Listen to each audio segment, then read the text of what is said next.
May I remind you that trading is risky and not suitable for everyone. Your past performance, good or bad, is not necessarily indicative of future results. Please stay small, stay humble, focus on the long term, and never risk money you cannot afford to lose. Welcome to QuantBox Daily. Today is February 24th.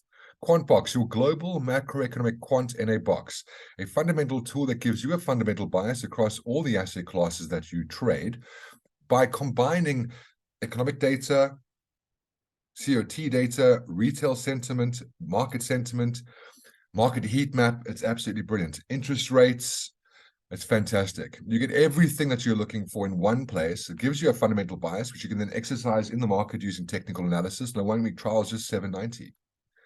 Right, so here we are. Let's quickly switch this around so I can log in.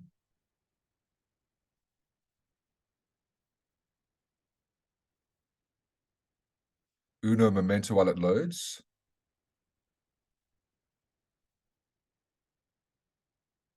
All right. So we've been looking at the market heat map up until now. And as you can see here, this gives you an idea of what currency pairs are currently bullish and what pairs are currently bearish. However, because of the nature of the markets at the moment, we've been taking a look at technicals first. Okay. So starting with Aussie USD, which currently has a bias of bearish. How do I know that? Well, you go to USD. Euro dollar has a bias of bearish. Pound dollar has a bias of bearish. USD CAD has a bias of bullish. Aussie dollar USD has a bias of bearish, and Kiwi dollar has a bias of bearish. Okay, cool. So you can see here on the Aussie USD, we're waiting for price to pull back up to the bottom of this range. Taking a look at a 4-hour chart, you can see here that price did make the lower low. You're now looking for that pullback to make the lower high. As you can see, price right now currently riding this 21 EMA down, currently in the position of moving down. Now, if you're looking to continue this trade, what you could do on M15 charts, you could be looking for lower lows and lower highs. Alternatively, you could be waiting for price to pull back to the bottom of the range on the daily time frame. The reason why you could do the M15 chart is because then what you're doing is trading a continuation of this move over here, and you're aiming for price to make a lower low down here. Okay. And of course, if that's happening, you will see lower lows and lower highs on the M15 time frame. If that doesn't happen, you'll get lower lows and lower highs, and leave it alone and wait for price to pull back to the bottom of the range on the daily. Euro dollar, you can see price has not pulled back to the bottom of the range on the daily. On the H4 time frame, price has continued going down. If you want to continue trading this down, you can look for lower lows and lower highs on the M15 time frame, just like the Aussie USD, or on the daily time frame, you can wait for price to pull back to the bottom of the range. Pound dollar is still stuck inside the range. We'll leave that one alone.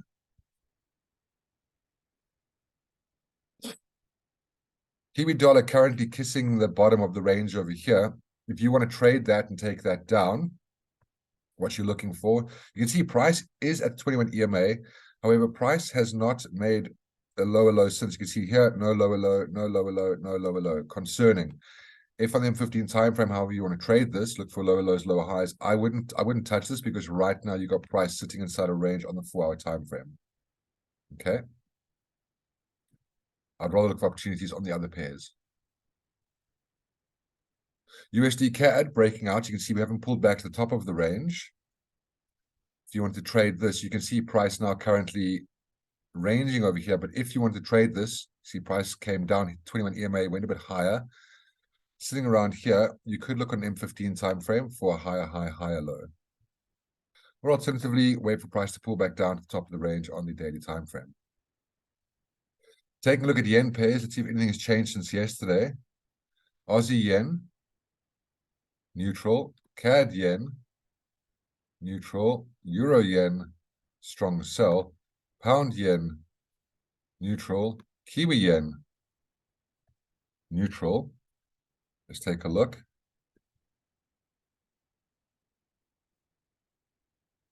Aussie yen has now come further down. Okay. You can see it's still very much sideways though. Now currently up inside another range over here. What you're paying attention to is the potential of support down here. Okay. And if you're looking for a buy there, you're looking for a higher, higher, higher low. Okay. I don't like the fact that price is below the 21.55 EMA on the 4-hour chart. You've kind of got this issue where you got support over here, but you got resistance up here. I'm not a massive fan. I would rather let price have one direction and then take a trade like that. So I'm going to leave Aussie dollar US, sorry, Aussie yen for now. CAD yen, you can see the same things happening. Price now sitting at this support over here. You can see that we've got sideways movements on the H4 time frame. I'm going to leave that alone. Euro yen,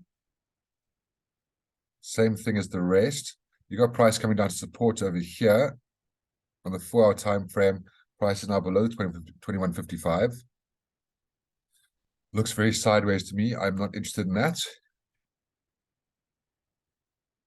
Pound yen, same story. If you sold up here, as I spoke about earlier this week, then you're in over there and you're still in that sell.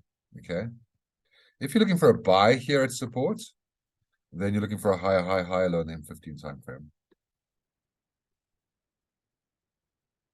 Kiwi yen, still stuck in a range. All right, so let's look at our Swissies. Our Swissies are all bearish across the board fundamentally. We can take a look at that now. You can see here, Euro Swissy. Has it changed? No, still a sell. Pound Swissy, still a sell. Aussie Swissy, still a sell. Kiwi Swissy, neutral. And CAD Swissy, currently neutral. So let's take a look.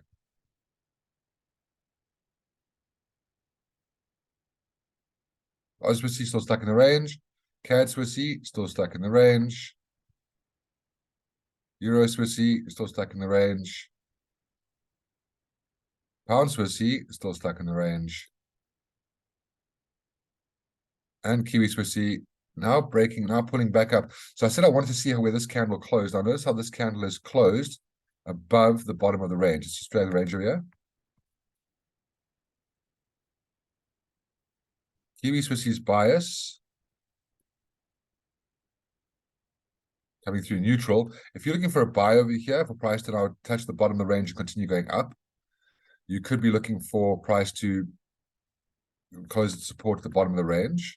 Okay, you'd be looking for a pullback on the 4-hour time frame down to about the central and then take that up. Okay, the problem is you got resistance over here. You're coming off a profit-taking zone. I don't like this. I don't like the sell, but the buy, I wouldn't look for a selling opportunity. So if you do get price coming down and closing at support, just make sure you confirm higher highs and higher lows on the M15 time frame. Price looks rather high right now, though. Okay. Cool. With regards to the rest, Euro Aussie still stuck inside a range. Euro CAD still stuck inside a range. Euro pound still stuck inside a range. Euro Kiwi now coming profit taking zone, now coming down to support. I'm not going to buy this. You can't sell it over here, so I'm going to leave that alone. Pound Aussie still stuck inside a range. Pound CAD still stuck inside a range. Pound Kiwi still stuck inside a range. Aussie CAD still stuck inside a range. Aussie Kiwi. You can see now it's broken through this level of support back inside the range. And then Kiwi CAD. Now you can see how it came at the bottom of the range and didn't move further down. It's now moving up back inside the range. If you're looking for a way to trade the bottom of the range, then you wait for a pullback and then look for a higher low on the M15 time frame. Okay, cool. So now you have it. Make sure you stay disciplined, stay patient, and stay liquid. Take your time, confirm everything. And I'll see you guys on Monday. Have a great weekend. Cheers.